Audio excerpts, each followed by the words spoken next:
Você já teve a sensação de que hospitais são lugares onde o tempo parece parar? Corredores longos e silenciosos, luzes que piscam e um frio que parece atravessar os ossos.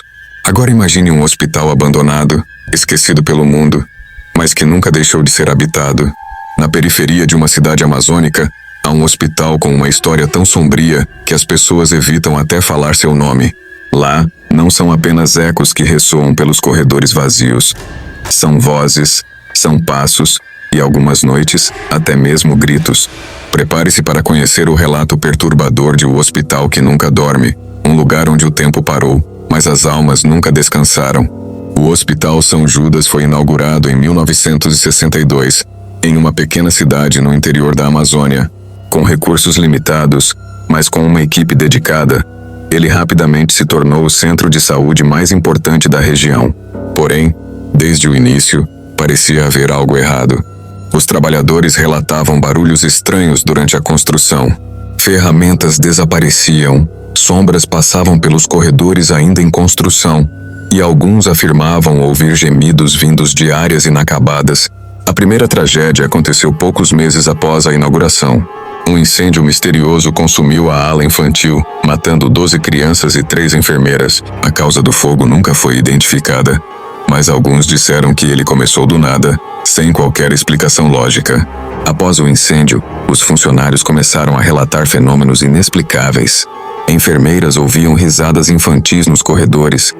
Médicos viam figuras estranhas no reflexo dos instrumentos cirúrgicos. E pacientes reclamavam de sussurros que pareciam vir das paredes. Apesar das histórias, o hospital continuou funcionando por mais de 30 anos. Até que, nos anos 1990, ele foi fechado após uma série de mortes misteriosas que abalaram a comunidade. Desde então, o prédio foi abandonado, mas nunca completamente vazio. Após décadas de abandono, o Hospital São Judas se tornou um ponto de curiosidade mórbida. Moradores evitavam passar perto do lugar, mas rumores e lendas urbanas o transformaram em um destino popular entre exploradores urbanos e caçadores de fenômenos paranormais. Em 2022, um grupo de jovens decidiu investigar o hospital para produzir conteúdo para o YouTube. Entre eles estavam Marcos, o líder do grupo, e entusiasta de mistérios Vanessa, a câmera do time. Júlio, que era cético e mais interessado em adrenalina, e Carla, sensitiva, convidada para captar energias sobrenaturais no local. Eles chegaram ao hospital em uma noite quente de julho. O prédio, com paredes cobertas por musgo e janelas quebradas, parecia olhar para eles como um gigante adormecido. No entanto, havia algo inquietante. Uma das luzes internas parecia estar acesa, mesmo sem eletricidade na área há anos. "É só alguém brincando com lanterna", disse Júlio, tentando ignorar o arrepio que subia por sua espinha. Antes de entrar, Carla se virou para o grupo com uma expressão séria. "Se vocês ouvirem alguma coisa, não respondam, não importa o que seja. Apenas continuem andando." Assim que entraram, a temperatura caiu drasticamente.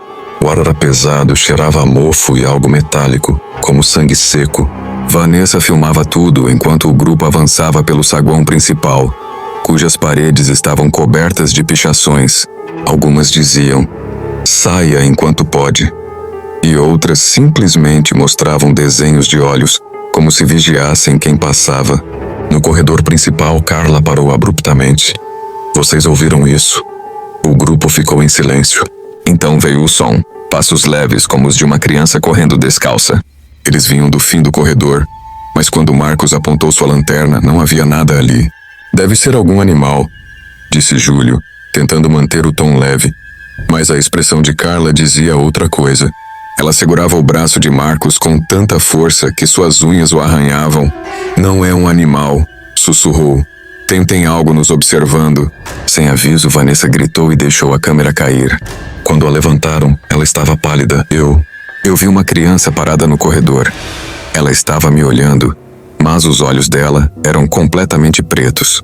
O grupo decidiu seguir em frente, mas o desconforto era palpável. Os corredores pareciam mais longos do que deveriam, e um eco constante de vozes distantes preenchia o ar. Guiados pela intuição de Carla, eles acabaram na ala infantil, o lugar onde o incêndio começou décadas atrás.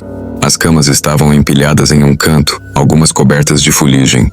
Havia brinquedos queimados espalhados pelo chão, e a energia do lugar parecia ainda mais pesada. Marcos encontrou um diário no chão.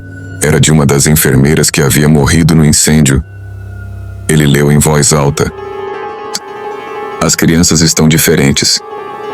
Elas acordam no meio da noite, apontam para os cantos escuros do quarto e dizem que eles estão ali. Um dos meninos disse que ouviu uma voz vindo do espelho. Estou começando a acreditar que algo muito errado está acontecendo aqui." Antes que ele terminasse de ler, Carla começou a tremer. "Tem muitas presenças aqui. Elas estão presas, algumas são crianças, mas outras são diferentes." Foi nesse momento que todas as portas da ala infantil se fecharam com um estrondo. A luz da lanterna de Marcos começou a piscar, e eles ouviram risadas infantis vindo de todas as direções.